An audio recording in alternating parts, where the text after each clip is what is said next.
ہاتھ میں فتاوا اہل حدیث، فتاوا عبداللہ روپڑی کا، جلد نمبر 1، صفحہ نمبر اس کا 153۔ صوفیاء کے ہاں مشہور ہے، اخیر کی وحدت الشہود ہے اور توحید الہی وحدت الوجود ہے۔ یہ اصطلاحات زیادہ تر متاخرین صوفیاء، ابن عربی وغیرہ کی کتب میں پائی جاتی ہیں، متقدمین کی کتب میں نہیں۔ ہاں مراد ان کی صحیح ہے، مراد ان کی صحیح ہے، مراد ان کی صحیح ہے، مراد ان کی صحیح ہے، مراد ان کی صحیح ہے۔ کہتے ہیں وحدت الوجود اور وحدت الشہود کی جو اصطلاحیں قائم کی گئی ہیں، پہلوں کی نہیں ہیں، پچھلوں کی، متاخرین کی ہیں، لیکن مراد ان کی ٹھیک ہے۔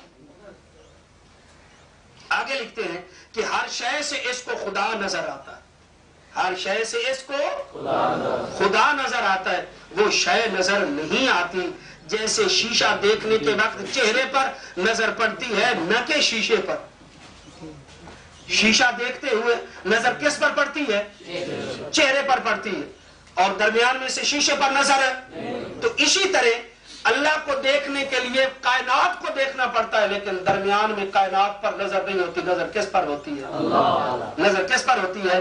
یہ غیر مقلد لکھ رہا ہے، یہ غیر مقلد لکھنے والا ہے جو ہمارے اوپر کفر کے فتوے لگا رہے ہیں۔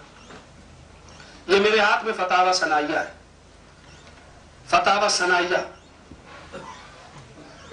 اس کی جلد نمبر 1 اور صفحہ نمبر اس کا 149۔ آگے تھے اس تشریح کے مطابق وحدت الوجود کی مثال یہ ہے کہ کسی مکان کی کوٹھڑیوں میں مختلف رنگ کے شیشے لگا دیے جائیں، کوئی سفید، کوئی سرخ، کوئی سبز، کوئی سیاہ، ان کے پیچھے ایک لیمپ رکھ دیا جائے تو باہر سے دیکھنے والا ان شیشوں کے مختلف رنگوں میں دیکھے گا، مگر باریک نظر والا لیمپ کی وحدت کو ملحوظ رکھے گا، لیمپ کی وحدت کو ملحوظ رکھے گا۔ قرآن مجید بھی اسی تشریح کی طرف اشارہ کرتے ہوئے فرماتا ہے اللہ نور السماوات والارض۔ اسی تشریح کے مطابق وحدت الوجود کے معنی وحدت الموجد کے ہوں گے، جو بالکل ٹھیک ہے، جو بالکل تو وحدت الوجود کی ایک غلط تشریح ہے اور ایک صحیح تشریح ہے۔ وحدت الوجود کی جو غلط تشریح ہے وہ یہ ہے کہ کائنات اللہ ہے۔ یہ کیا تشریح ہے؟ یہ کون سی تشریح ہے؟ کہ کائنات کیا ہے؟ کائنات کیا ہے؟ کائنات کیا ہے؟ کائنات کیا ہے؟ یہ تشریح کیا ہے؟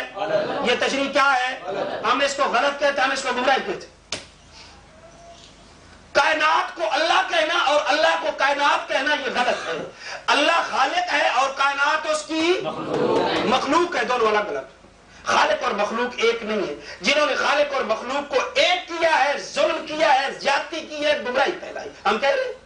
اور جو وحدت الوجود کی صحیح تشریح ہے ہم وہ کر رہے ہیں۔ اب کلمہ غلط آ گیا ہے کہ نہیں آ گیا بھائی؟ تو پھر صحیح کو چھوڑ دیں بھائی، غلط کلمہ آ گیا ہے دنیا کے اندر تو صحیح کو چھوڑ دیں۔ غلط نماز آ گئی کہ نہیں آ گئی تو صحیح کو چھوڑ دیں۔ غلط اذان آ گئی کہ نہیں آ گئی تو پھر صحیح اذان کو چھوڑ دیں۔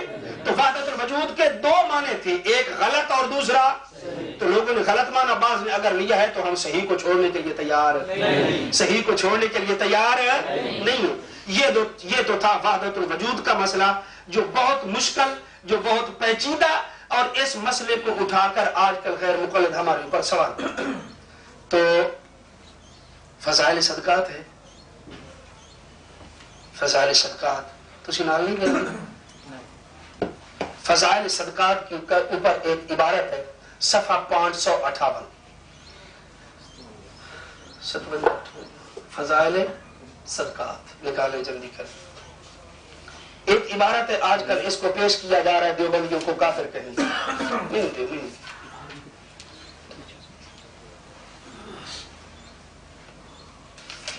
میں آپ کو پڑھ کے سناتا ہوں۔ سچی بات ہے، جب میں نے یہ عبارت پڑھی تو میں خود ہل گیا، میں بڑا پریشان ہو گیا۔ حضرت مولانا رشید احمد گنگوئی رحمتullah تعالی علیہ اپنے پیر و مرشد حضرت حاجی امداد اللہ مہاجر مکی رحمتullah علیہ کو خط لکھ رہے ہیں، اور اپنے پیر کو جب خط لکھا جائے، پیروں کے قائل ہو تھوڑے بہت، حضرت گنگوئی خط لکھ رہے آتا ہے تو حالت پوری بتانی پڑتی، حالت پوری، اپنی اندرونی تکلیف پوری بتانی پڑتی۔ اب ڈاکٹر کے پاس ایک آدمی جائے اور اپنی پوری تکلیف نہ بتائے تو وہ علاج کر سکے گا؟ نہیں کر سکے گا۔ اور جو روحانی معالج ہیں ان کے سامنے جائے اور اپنی پوری تکلیف نہ رکھے تو علاج۔ تو حضرت گنگوئی رحمتullah تعالی علیہ خط لکھتے ہیں، آخری لفظ یہ ہے، پیچھے پورا خط ہے، میں چھوڑتا ہوں اس کو۔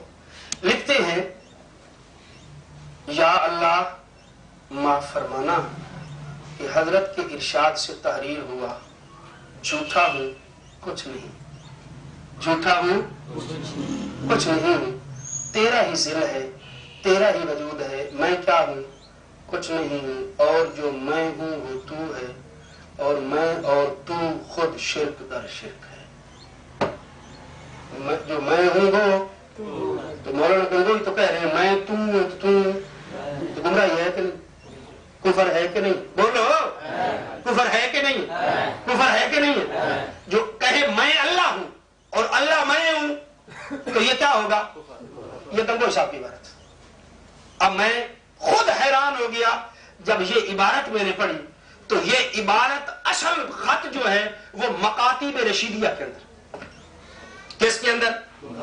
مکاتیب رشیدیہ، اور اس مکاتیب رشیدیہ سے خط لے کر یہاں نقل کیا گیا، اور مکاتیب رشیدیہ جو پرانا ہے اس کا صفحہ 10 اور یہ جو نیا چھپا ہے اس کا صفحہ 36۔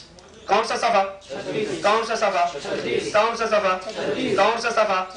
میں پڑھ کے سناتا ہوں۔ یہاں کیا لکھا؟ جھوٹا ہوں کچھ نہیں، ایک کا تو میں جواب دیتا ہوں، جھوٹا ہوں کچھ نہیں ہوں، یہ تو عاجزی ہے اور انکساری ہے، عاجزی ہے، تواضع ہے، کسر نفسی ہے۔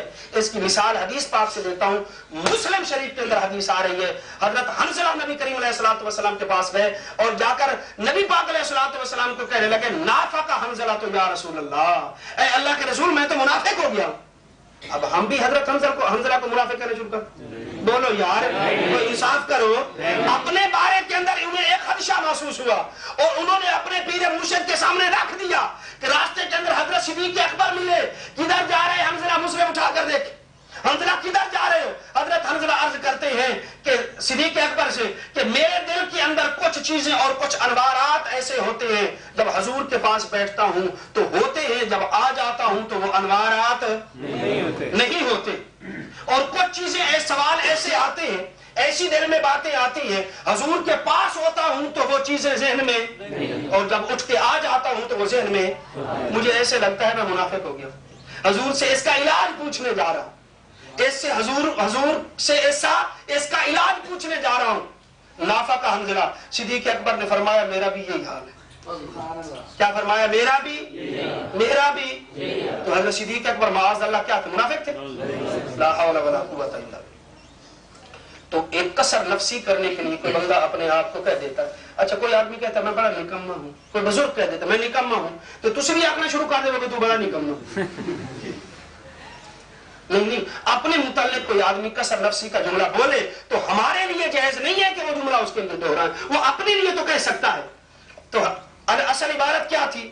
اصل عبارت یہ تھی میں جھوٹا ہوں کچھ نہیں ہوں، ٹھیک ہے، یعنی جو لکھ رہا ہوں یہ بھی تو اس لیے غلط لکھ رہا ہوں، کوڑی موچی لکھ رہا ہوں، سچی نہیں ہے، تیرا ہی ذل ہے، تیری رحمت ہے، تیرا ہی وجود ہے، یعنی اللہ ہی کا سارا وجود ہے۔ اور ادھر جملہ یہ تھا کہ میں کیا ہوں کچھ نہیں ہوں، اور جو میں ہوں وہ تو ہے، ادھر یہی تھا جو میں ہوں وہ، توجہ کرنا ادھر یہ لفظ نہیں ہے، دیکھ لو آ کر جس نے دیکھنا، ادھر یہ ہے جو میں ہے وہ تو ہے، جو میں ہے وہ تو، میں سے مانا میں نہیں ہے، میں سے مانا انانیت ہے، میں کا مانا تکبر ہے، جس طرح اللہ والے کہتے ہیں اپنی میں مار پہلے، بات سمجھ آ گئی؟ میں انانیت تکبر اپنے اندر۔ حضرت فرما رہے ہیں جو میں ہے، شیخ کو خط لکھ رہے ہیں، فرماتے ہیں جو میں ہے وہ تو، مہربانی کی تھی یہ فضائل سرکار چھپانا والے نے ہے نو ہوں بڑا سڑے عبارت ملا کرتے حضرت فرماتے ہیں جو میں ہے میرے اندر وہ تو یعنی جو غلطیاں ہیں وہ تو آگے فرمایا اور جو میں ہے وہ تو ہے اور میں اور تو خود شرک در شرک ہے. کیا مطلب کہ میرے اندر میں بھی رہے اور تو بھی آ جائے. یا اللہ تب آتا ہے جب میں مرتی ہے. جب سمجھ آئیے کچھ تھوڑے تھوڑے سے ہلائے. اللہ کب آتا ہے جب میں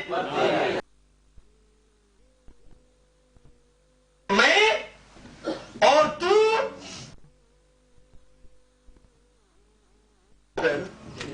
تو کتنے ہو گئے؟ شرک در شرک ہے. آگے 3 دفعہ لکھا ہے استغفر اللہ استغفر اللہ استغفر اللہ لا حول ولا قوت الا باللہ. یہ عبارت ٹھیک ہے یہ غلط ہے؟ یہ عبارت ٹھیک ہے یہ غلط ہے؟ اب اس عبارت کو اٹھا کر ہمارے اوپر کفر کے فتوے لگائے جا رہے ہیں کہ یہ حضرت گنگوئی نے کیا لکھا ہے جو میں ہوں وہ تو ہے. عبارت غلط ہے کہ نہیں؟ اس کی مثال اس طرح ہے کہ ایک آدمی نے دوسرے کو لکھا کہ 12 اکتوبر کو آ جانا. اس نے پڑھا کہ 12 کبوتر نہیں کرنا.